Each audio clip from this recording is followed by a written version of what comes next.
사랑하고 존경하는 국민 여러분, 해외 애국 동포 여러분, 오늘 목요 사롱 시간입니다.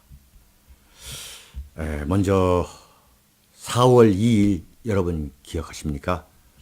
4월 2일 오후 2시 서울 용산구 이태원동에 있는 호텔 캐피탈에서 윤창중의 신간, 운명이죠. 신간 운명 출간을 기념하는 시국 토크쇼가 열립니다. 4월 2일 오후 2시 서울 용산구 이태원동 호텔 캐피탈 오후 2시입니다. 윤창중의 운명 출간을 기념하는 시국 토크쇼가 열립니다. 여러분 많이 참석해 주시고요. 입장료 무료 그리고 예약도 필요 없습니다. 그냥 오시면은 윤창중이가 저 혼을 다해서 과연 대한민국을 책임질 대통령 5월 9일 대선에서 어떤 인물을 뽑아야 하는가를 여러분과 함께 고민하는 시간을 갖도록 하겠습니다. 여러분, 대통령 선거가 5월 9일입니다. 5월 9일 밤에는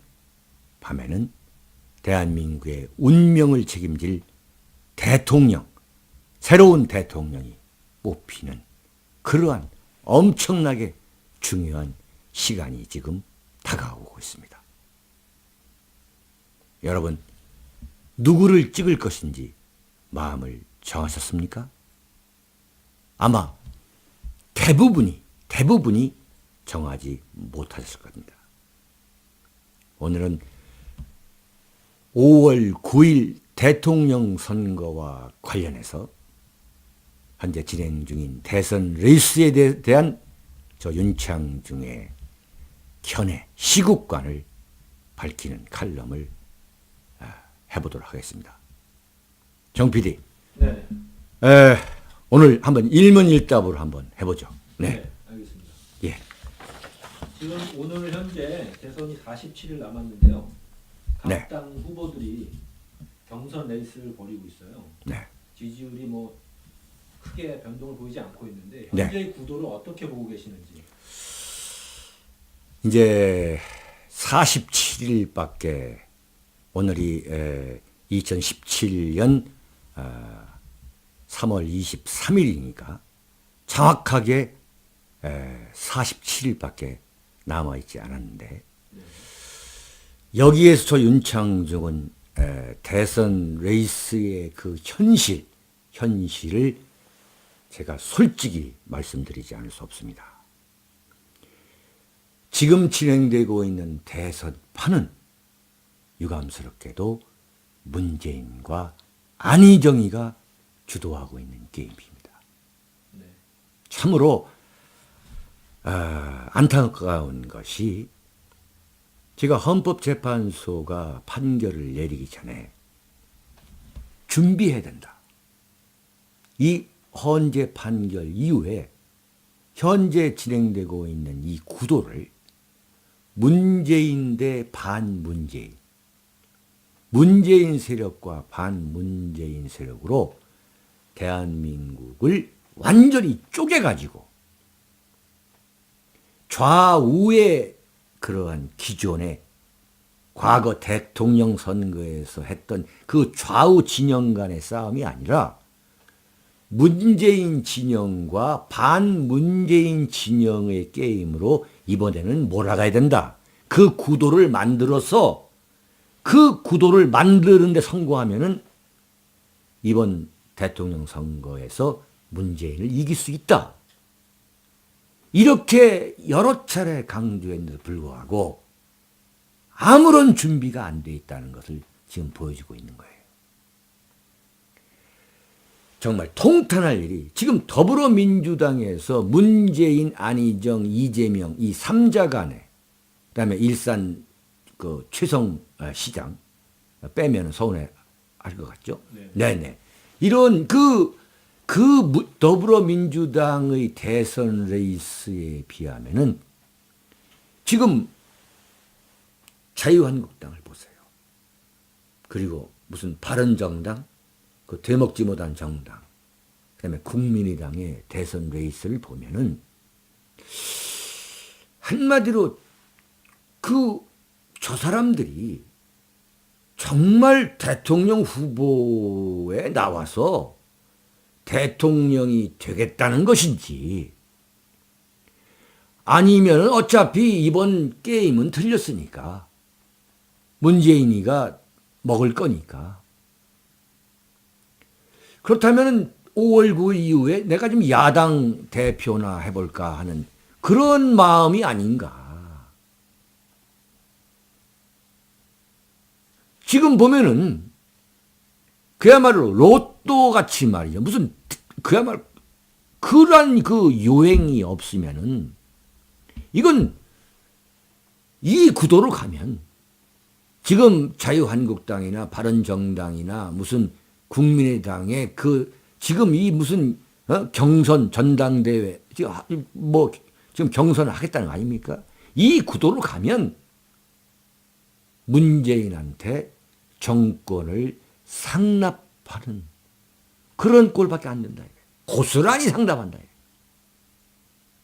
고스란히. 아무런 준비가 되어 있지 않고 있어요. 그리고 김종인 씨가 더불어민주당에서 참 비례대표 금배지까지 내던지고서 헌재 판결 이후에 어마어마한 정계 개편이 있을 것이다라고 그렇게 얘기를 했는데 저는 좀 기대를 했어요. 그 구도가 맞는 거예요. 엄청난 지각 변동을 가져와야만 문재인을 이길 수가 있고, 그 지각 변동을 제가 볼 때는 얼마든지 가능하다. 얼마든지 가능하다. 그래서 뭔가 상당한 준비가 되어 있다고, 있는 거야 아닌가 봤는데 벌써 어떻게 된 겁니까? 헌재가 10일 날, 3월 10일 날 헌재 판결이 있었는데 오늘 3월 23일 아닙니까? 13일, 2주일이 지났는데 아무 내용이 없어요. 아무 내용이 없는 겁니다. 역시 김종인 씨는 제가 볼 때 본인이 킹이 되겠다고 시사를 여러 번 했지 않습니까? 역시 그 킹메이커. 참모 자리에서는 여러 가지 아이디어도 내놓고 해서 참 기발하게 보일 수도 있는데, 사실 이번에 보니까 아무런 준비도 안 했더라. 화장성세에 불과했더라. 자, 그렇다면은 문재인을 어떻게 이길 것이냐. 이렇게 가면은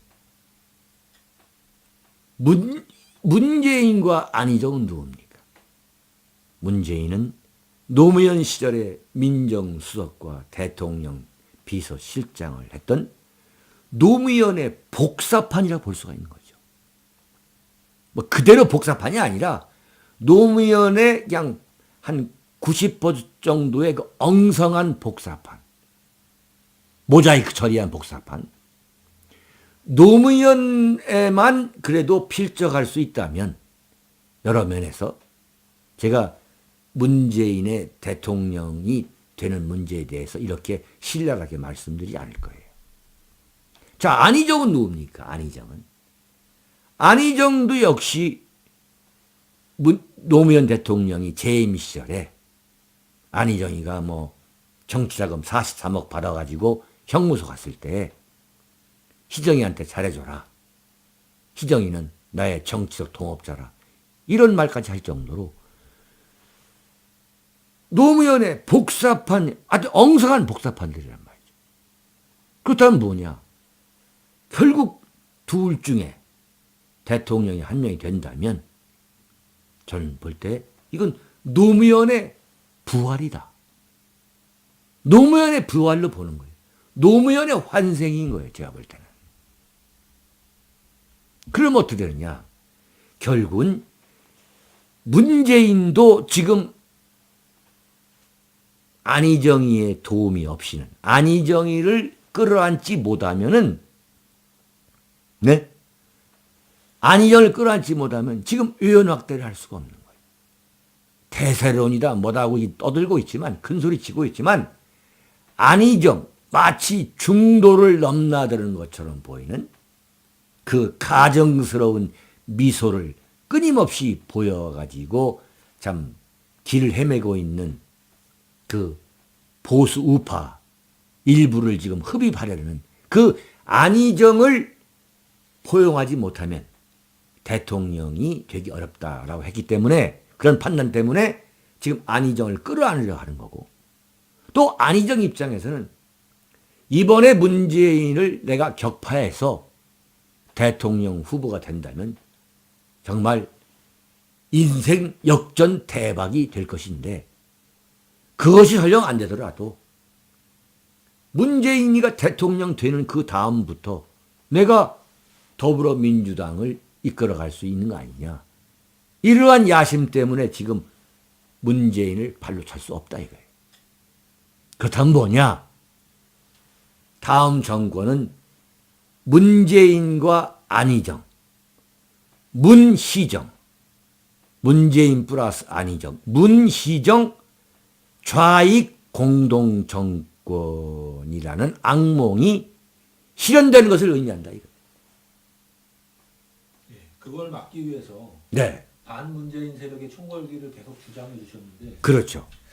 현재 나와 있는 후보들 중에는 그 누구도 반문재인의 총궐기를 이끌 수가 없다. 네. 뭐 이런 말씀이시잖아요. 그렇습니다. 이것이 지금 나와 있는 인물들의 문제인지, 네. 아니면 판을 잘못 짠 구도의 문제인지 네. 좀 평가를 해주세요.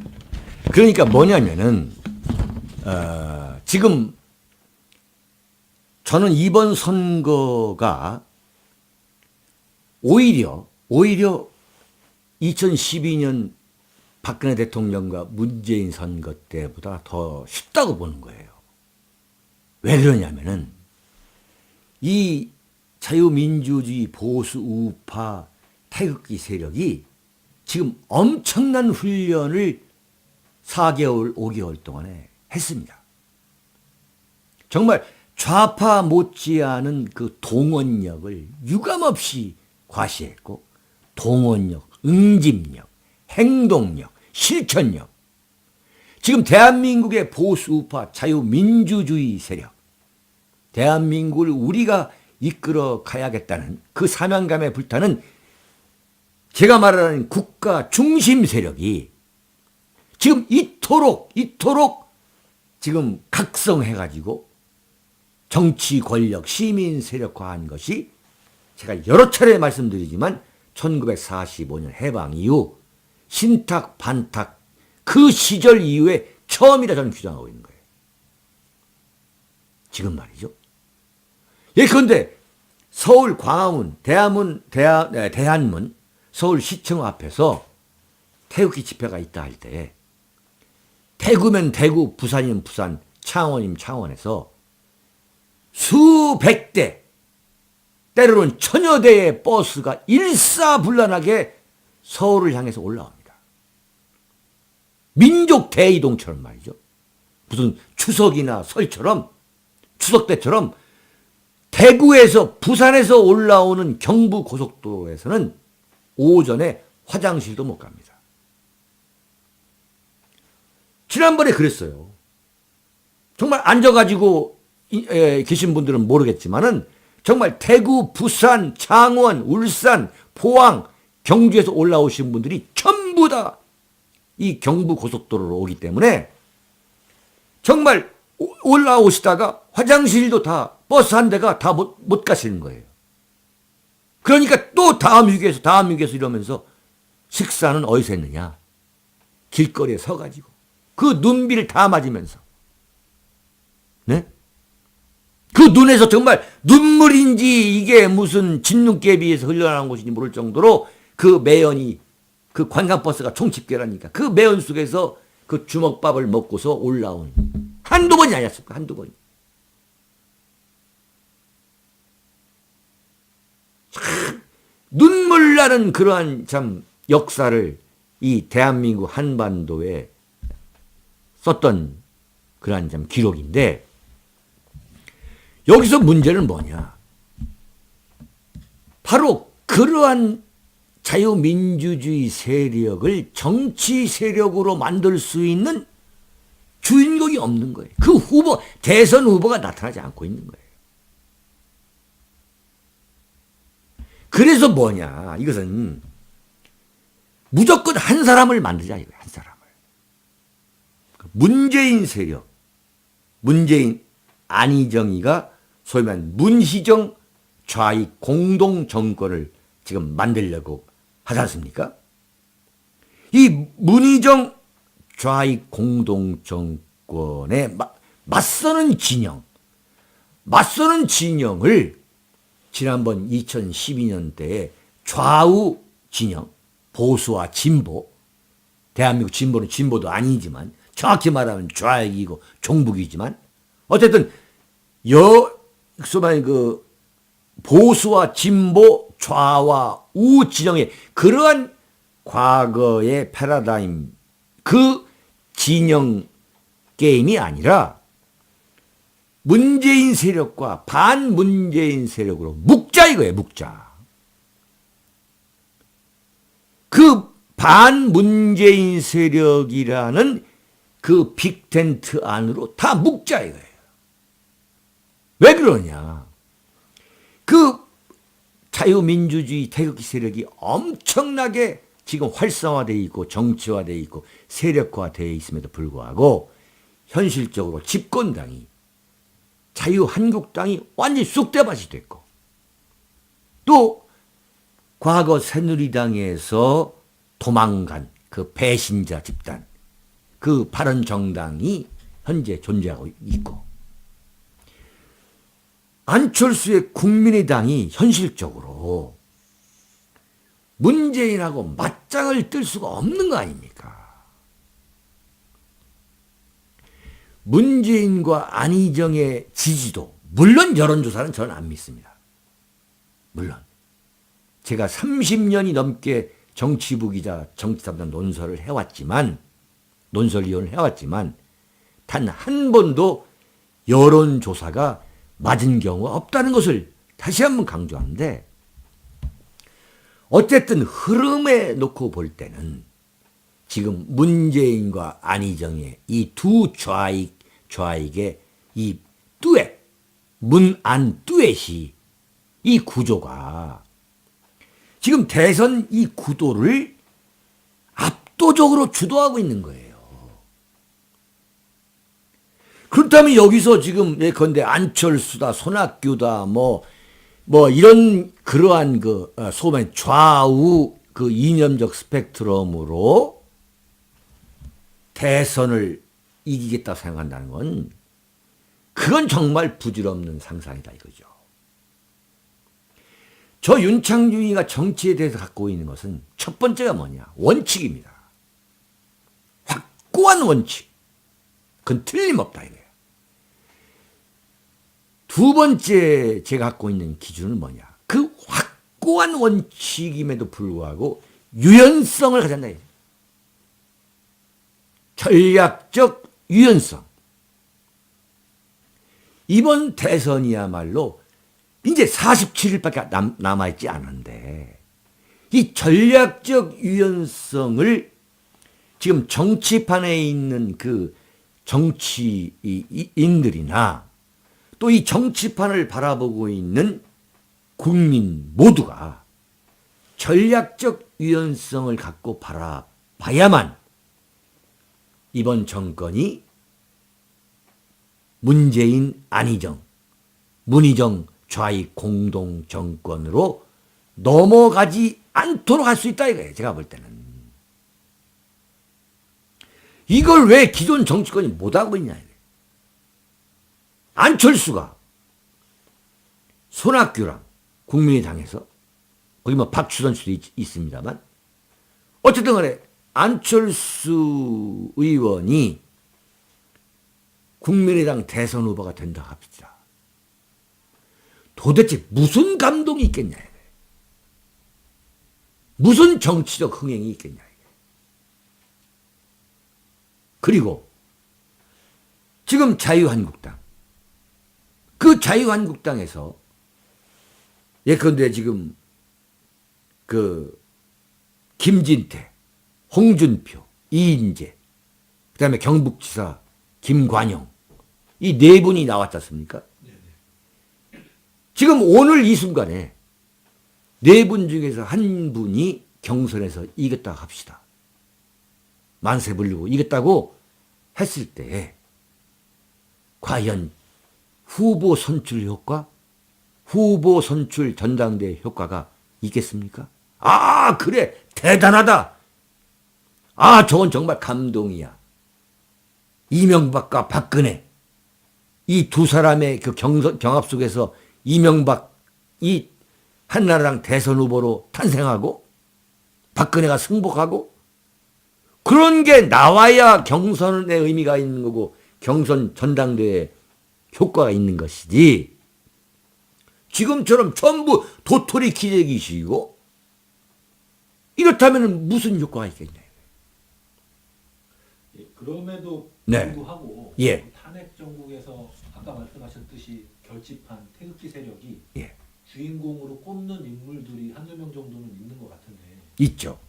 그 중에서도 홍준표 지사가 가장 관심을 많이 받고 있어요. 네. 홍준표 지사도 안 된다고 생각하시는 건데 왜 안 된다고 생각하시는지. 저는 이렇게 봐요. 홍준표 경남도지사가 지금 각광을 받고 있는 것처럼 여론조사에서 숫자가 나오는 것이 큰 숫자는 아닙니다. 지금 숫자가 10% 미만이죠. 그게 나오는 것이 두 가지 원이라 봐요. 첫 번째는 성완종 전 경남기업 회장으로부터 1억 원의 정치 자금을 받았다는 그 재판 때문에 자신이 표현 대로 1년 10개월 동안 정치판에서 없는 것처럼 행동해 왔잖아요. 그러니까 홍준표가 다시 무죄 판결 받고 나오니까 그래, 홍준표가 있었구나. 또 그 양반이 또 이 발언이, 언행이 아주 터프하니까 일종의 노이즈 마케팅이다 저는 이렇게 보는 거예요. 노이즈 마케팅 효과 또는 깜짝 효과가 지금 잠깐 나오고 있는 것이지 과연 홍준표 도지사가 지지도가 급상승할 거냐. 지금 문제는 뭐냐면 47일 동안에 급상승해야 한다 이거예요. 급상승할 거라고 요행만 바라는 것처럼 그래 내가 후보가 되면 급상승할 거야 이렇게 말하는 것은 그렇지 않은 것으로 밝혀질 일종의 기만밖에 안 되는 거예요. 지금 3월 31일 날 이게 앞으로 8일 남았죠. 7, 8일 남았는데 3월 31일 날 자유한국당에서 지금 잠시체육관에서 대통령 후보를 뽑는다는 거 아닙니까? 그럼 거기에서 누가 나왔다 이거예요. 결정이 됐어요. 만세 불렀어요.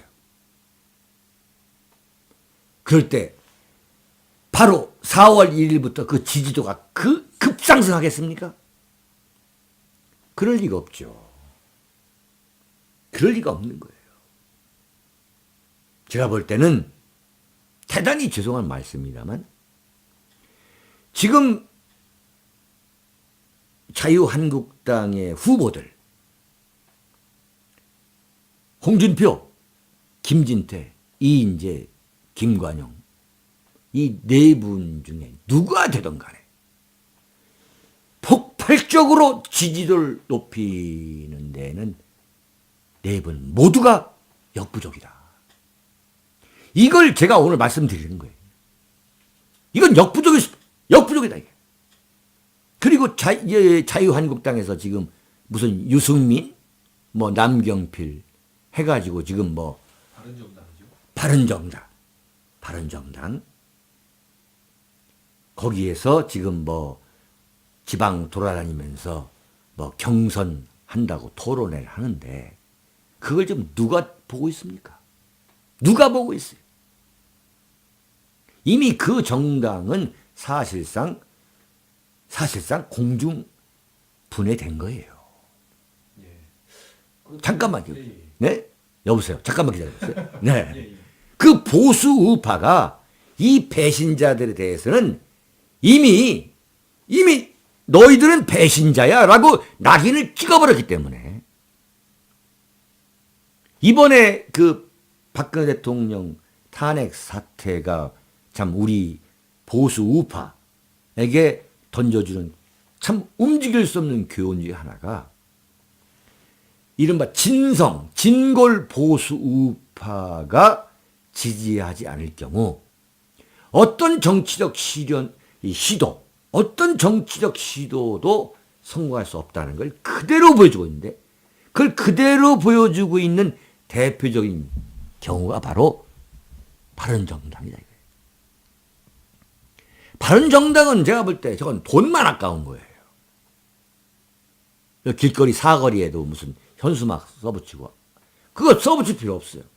보는 사람도 없어요. 오히려 바른정당을 연상케 함으로써 그 바른정당에 대한 분노가 더 끌어올리게 만드는 그런 의미가 없는 거고. 자, 국민의당 보세요. 안철수, 손학규, 박주선. 설령 박주선 씨가 국민의당의 후보가 된다. 이래. 이별을 일으켜가지고. 야, 저거 대단하다. 그러한 정치적 흥행이 성공할 것이다. 꿈 깨야 됩니다. 저는 100% 비관적입니다. 네. 정 PD. 네네. 말씀하세요. 질문하세요. 그렇다면 그 반문재인 세력의 총걸기를 위해서 빅텐트를 쳐야 되는데 네.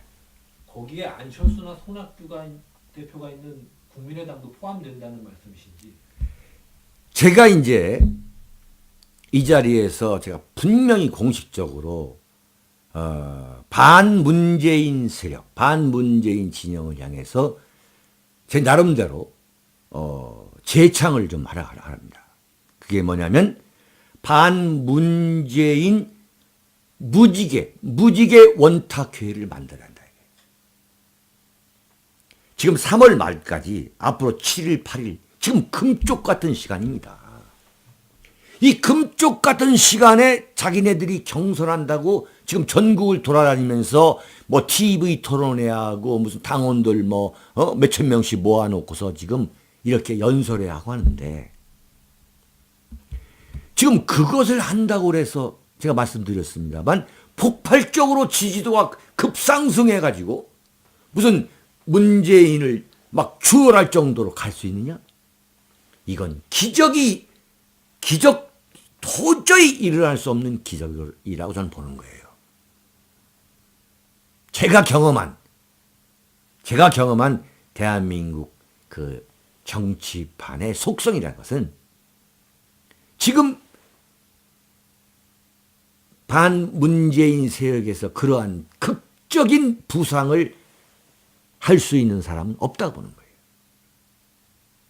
정말 고리타불한 개케묵은 방식을 택하고 있다 이거예요. 그러니까 문재인과 안희정, 이재명은 그런 방식을 취하고 있으니 이 똑같은 방식으로 이 반문재인 세력이 반문재인 그 진영이 한다면은 눈길도 보내지 않고 있다 이거예요. 왜 그러냐? 그 반문재인 진영의 일종의 대단한 인물난인 거예요. 사람이 없어. 그래서 박근혜 대통령 이 탄핵 사태로 인해서 날벼락을 맞은 이 반문재인 진영에서 이걸 추스릴 수 있는 사람이 인재가 나타나지 않고 있는 거예요. 대통령 감이 없는 거예요. 한마디로 말하면. 이 최순실 사건이 날벼락처럼 닥쳐왔을 때에 거기에 정면 승부를 걸고 나와야 되는데 지금 자유한국당 내에서 이게 무슨 소리냐 이게. 어떻게 최순실한테 국정에 관한 자문을 받았다고 해서 어떻게 이게 임기가 1년도 남겨놓지 않은 대통령을 탄핵하고 목을 자를 수가 있느냐. 이게 어떻게 탄핵 소추 이유가 될 수 있느냐라고서 불같이 들고 일어나는 사람이 많이 있었다면은 그 사람은 지금쯤 엄청나게 4개월이나 5개월 그 짧은 기간 내에 대한민국 보수 우파를 대변할 수 있는 확고한 후보가 됐을 거예요. 안타까운 것이 김문수 씨가 초장에 나와가지고 광화문 촛불 시위는 민심의 도도한 흐름이다. 탄핵해야 한다. 이런 소리 하지 말고 그때 김문수가 딱 나와가지고 무슨 소리냐. 나중에 3개월, 4개월 후에 했던 이야기 있잖아요. 그 이야기를 초당에 했다면은 김문수는 보수 우파가 사실 지금까지 김문수의 이념적 스펙트럼에 대해서 불신했지만 그렇지 않네. 라는 엄청난 이 각성, 이 인식의 전환이 이루어졌을 거예요. 근데 그렇게 안 했잖아요. 또 친박들, 윤상현, 있잖아요. 친박들. 다 도망갔잖아요. 모조리 도망갔다가 태극기가 이제 더 이상 서울시청과 말이지 대한문 앞에 더 이상 채워질 공간이 없을 정도로 미어 터지니까 그때 나와가지고 무슨 탄핵 어쩌고. 그러니까 오히려 미천만 보인 거 아닙니까? 자, 그건 이제 과거 지사예요, 이제. 지금 이야기해봤자 소용없는 얘기예요. 그러나 왜 윤창중이가 이런 말을 하는 거에 대해서는 필요한 설명인 거예요.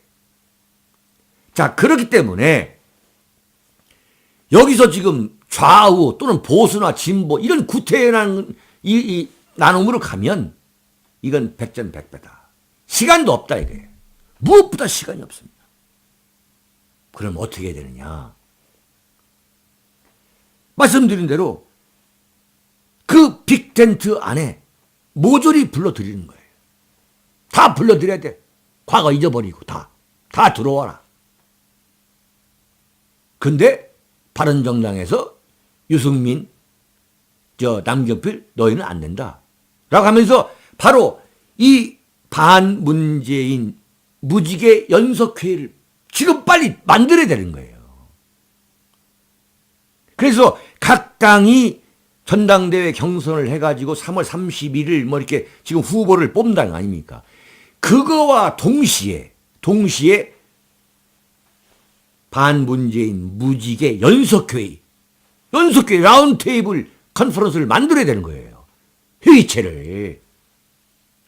그 회의체를 만들어가지고 그 모든 세력이 참여를 하는 거예요. 거기서. 그래서 대한민국에서 반문재인 세력은 다 모여라. 그래가지고 그 무지개 연석회의를 만들고 그 무지개 연석회의에서 무지개 후보를 한 명을 만들어내는 거예요. 한 명을. 그러면 예컨대 6명, 7명. 지금 제가 말씀드린 건 뭐냐면 이 무지개 연석회의라는 것은 자유한국당에서 경선에서 떨어진 후보들 나머지 3명도 여기 참가를 하는 거예요. 그리고 또 예컨대 안철수, 손학규, 박주선 다 참석하는 거예요. 거기 김도희까지 전부 다. 정운찬 모조리 참석하라 이게. 참석하고 싶지 않으면 참석하지 말라 이거예요. 빨리빨리 결정을 해야 돼요. 시간이 없어요. 그러면 이 3월 말에 전당대회가 끝났는데 다 후보를 이제 결정했어요. 여전히 문재인의 대세론이 압도하고 있다. 그러면 제가 볼 때 끝난 거예요. 그러면 4월달 아닙니까? 4월달 내내 해봤자 소용없는 거예요. 그 후보들이 뛰면서 소용없다 이거예요. 후보를 결정하기 전에 이 연석회의에서 그야말로 오로지 한 명, 오로지 한 명을 내놓을 수 있는 그 논의가 동시에 전개되면서 3월 말, 이제 얼마 안 남았습니다. 말에 각 당에서 결정되는 후보 플러스 그 후보와 경쟁했던 사람들이 모두 참여를 해야 돼. 그게 매우 중요한 거예요, 그게. 왜냐? 지금 이쪽에서는 아까 말씀드린 대로 문재인과 안희정은 절대 결별하지 않을 겁니다. 둘이 돌아다니면서 아마 유세할 거예요. 둘이 돌아다니면서. 지난번 2012년 대선 때 문재인과 안철수가 둘이 돌아다닌 거 아니에요. 같이 돌아다닌 게 아니라 따로따로 한 거 아니에요. 그래가지고 박근혜 대통령, 박근혜 후보하고 2대1 게임이 된 거 아니에요. 제가 얼마나 거기에 대해서 문제점을 지적하면서 솔직한 얘기가 내가 박근혜 대통령, 박근혜 후보의 러닝메이트를 하겠다. 이런 식으로 내가 막 계속 한 거 아니에요. 마찬가지입니다. 이번 대선도 문재인 후보와 안희정 후보 뭐 이런 식으로 아니 안희정이가 그래가지고 이게 거의 동시다발적으로 유세를 하고 돌아다닐 거예요. 마찬가지로 어떻게 되냐. 여기에 이제 대응을 하려면 반문재인 세력에 그 참여한 사람들이 동시다발적으로 뭉쳐가지고 똘똘 뭉쳐가지고 유세를 해야 한다 이거예요. 완전히 올인하는 거예요. 그런데 제가 말씀드렸죠. 정책과 이념을 따질 필요가 없는 거예요. 따져야 될 아무 이유가 없는 거예요. 국민의당은 국민의당의 이념과 정책 그대로 갖고 오고 자유한국당은 자유한국당의 정책과 이념 그대로 가져 들어오고 김종인 씨는 경제민주화 그 본인이 왜 들고 다니는 거 있잖아요. 그 경제민주화 갖고 들어오고 이래서 각자의 이념과 정책을 갖고 달라붙게 되면 그 사람들을 지지했던 국민들이 다 찍는 거예요. 다 찍게 되는 거예요. 실제로 그러한 연합정권이 일본에서는 지속적으로 만들어지고 있죠. 그게 뭐냐? 1995년에요. 1995년에 자민당이 집권 자민당이 1945년 패전 이후 일본을 지배했던 자민당 안에 그럴듯한 자민당 총리 후보가 없는 거예요. 그러니까 자민당에서 계파들이 머리를 맞대고 국리를 한 거예요. 사회당에 무라야마를 총리 후보로 영입한 거예요. 그래가지고 자민당과 사회당이 그대로 있는 상태에서 총리를 무라야마를 만드는 거예요. 무라야마를. 그러면 집권은 뭐냐? 다수 의석을 갖고 있는 자민당이 하게 되는 거예요. 자민당이.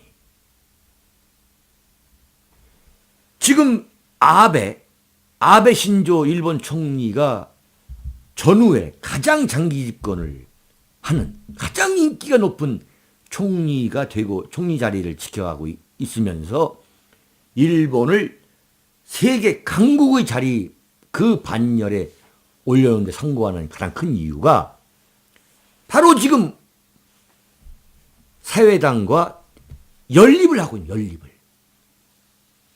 연립 정권을 만들고 있는 거예요. 그럼 어떡하냐? 소위 말하는 반문재인 그 무지개 연합을 했는데 그 연석회의를 만들어가지고 거기서 후보를 만들었어요. 모조리 같이 뛰는 거예요.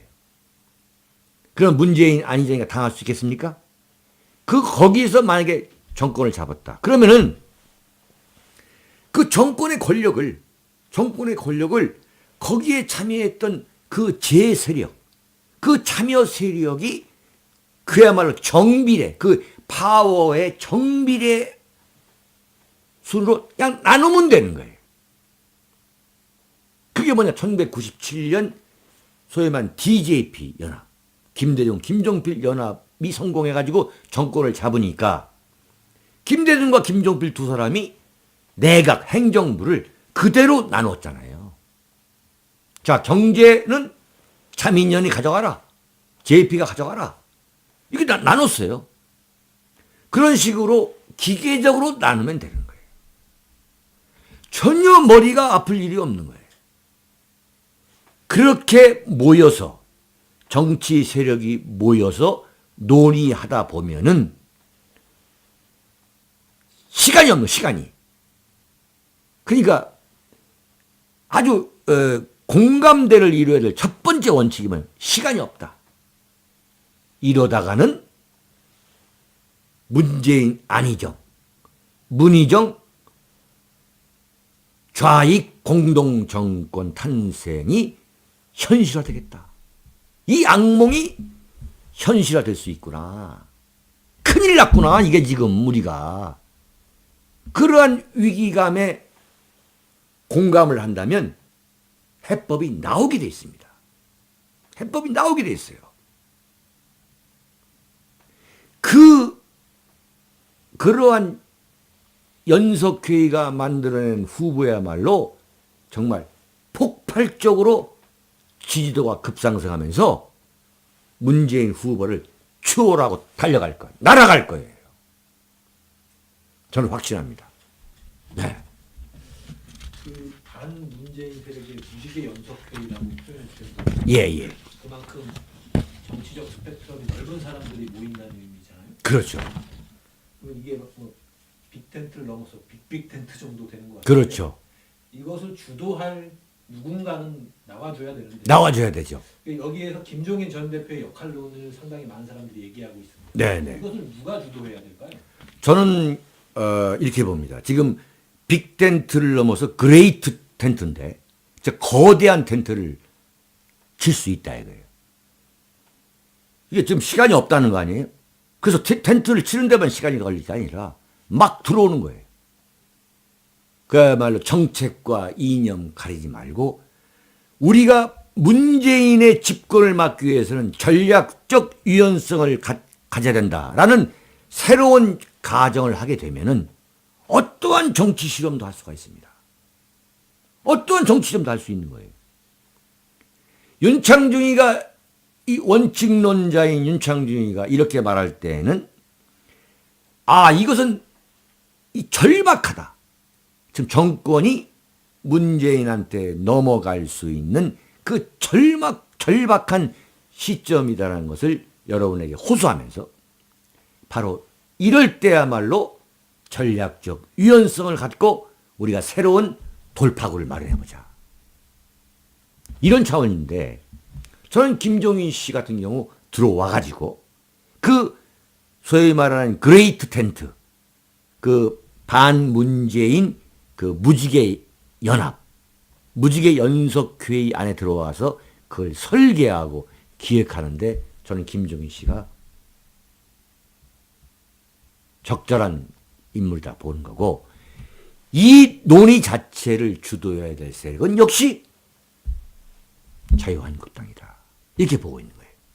그 다음에 그 자유한국당이 논의하는 과정에서 이번에 이 엄청난 태극기 집회를 완성함으로써 자유민주주의 국가 중심 세력의 위용을 회복했던 그 세력이 참여할 수 있는 거죠.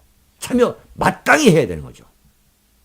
그 정치적 지분, 그러니까 소위 말하는 그 지분을 공동으로 그 쉐어 홀더죠. 그 지분을 같이 공유하는 거예요. 공유해서 집권한 이후에 그 권력도 자동적으로 상식에 맞게 논공 행상을 한다면 집권 이후에도 저는 큰 문제가 없을 것이다. 이렇게 생각합니다. 네. 시간이 많이 갔습니다. 네네. 마지막 질문을 더 드리면 예. 지금 더불어민주당 후보들을 제외하면 예. 여타 후보들의 지지율이 다 도토리 키재기인데 그렇습니다. 이런 형국으로 지속된다면 향후 대선 전망을 대선 전국이 어떻게 전개될지 예상을 좀 해주시죠. 분명히 말씀드리겠습니다만 문재인 씨는 자신의 그 대북관 통일관이 2000년 김대중 대통령과 김정일 사이에 합의한 낮은 단계의 연방제로 대한민국과 이 북한을 통일하겠다라는 것이 문재인 씨의 대북관이고 통일관이에요. 또 국가보안법도 폐지해야 된다. 사드 배치도 반대하는 거고. 국가 지도자라는 것은 가장 중요한 게 특히 대한민국과 같은 이 분단 현실 속에서는 저는 안보관이라 봅니다. 안보관. 자, 안희정 씨는 1980년대에 김일성을 민족의 태양이라고 숭모했던 대한민국 골수 주체 사상파의 대표적 리더였어요. 이것은 당시의 역사적 기록이 다 남아 있습니다. 안희정 씨가 충남도지사를 했다고 해서 과연 안희정 씨의 대북관, 대한민국 역사에 대한 그의 인식이 바뀌었다는 증거는 어디에도 찾아볼 수가 없어요. 그 안희정이가 구속된 그 반미 청년회가 김현희 씨가 김현희 씨의 그 칼기 폭파 사건, 그것이 날조됐다. 안전기획부, 안기부가 만들어낸 날조된 사건이다라는 벽보를 붙여가지고 구속된 사람이 안희정 씨입니다. 지금 보수 우파의 대선 후보가 빈곤하다고 해가지고 안희정한테 되시는 분들은 정말 무책임하고 철없는 분들이 제가 볼 때. 이 문재인, 안희정, 이 문희정 좌익 공동정권이 들어서면은 노무현의 못다 이룬 꿈들이 실현되는 거 아니냐. 그 꼴을 과연 봐야 되느냐. 그런 악몽이 현실화되도록 해야 되느냐. 이것을 막기 위한 최선의 방법은 뭐냐. 해법이 뭐냐. 그것이 바로 반문재인 무지개 연석회의를 빨리 만들어가지고, 자, 참석할 수 없다. 그러면 빨리 리셋해야 되는 거예요. 포기하고 빨리 다음 단계로 넘어가야 한다. 거기에서 후보를 만들자. 적어도 3월 말까지 만들어서 문재인과 한판 붙자. 후회 없는 회전을 한번 하자. 이런 생각입니다. 네. 예. 마지막으로 궁금해하시는 시청자분들 위해서 예. 4월 2일 열리는 시국 토크쇼 네. 설명 좀 해주시죠. 그렇습니다. 제가 사랑하고 존경하는 국민 여러분, 참 헌법재판소 판결을 앞두고 제가 참 제 나름대로 제 영혼을 다 쏟아 부었던 윤창중 시국 토크쇼 그것을 이어왔습니다. 3월 달에는 여러 전국 흐름을 주시하다가 다시 4월 2일부터 서울을 시작으로 시국 토크쇼를 재개하려 합니다. 제가 지난 그 10월 말부터 바로 엊그제까지 썼던 윤창중 칼럼 세상에 올린 저의 칼럼을 모아서 운명이라는 세 번째 책이자 제가 3년간의 집거를 마치고 나와서 쓴 세 번째 책이자 제 일생에 걸쳐서는 13번째 제 나름의 책입니다. 그래서 이것을 운명을 기념하는 시국 토크쇼를 4월 2일 서울 용산구 이태원동 호텔 캐피탈에서 오후 2시부터 1시간 동안 서명, 사인과 또 그 독자 여러분들과 시청자 여러분들과 기념 촬영을 합니다. 그 기념 촬영 시간을 갖고 3시부터 5시까지 본격적인 시국 토크쇼를 합니다. 여러분 많이 참석해 주시기 바라고, 그리고 지방에서 시국 토크쇼를 열어 주었으면 좋겠다라고 희망하시는 분들께서는 저에게 연락 주시기 바랍니다. 오늘 윤창중 칼럼스당 TV 목요 사롱 여러분 어떻게 보셨습니까? 여러분 여기에서 마치겠습니다. 감사합니다. 안녕히 계십시오.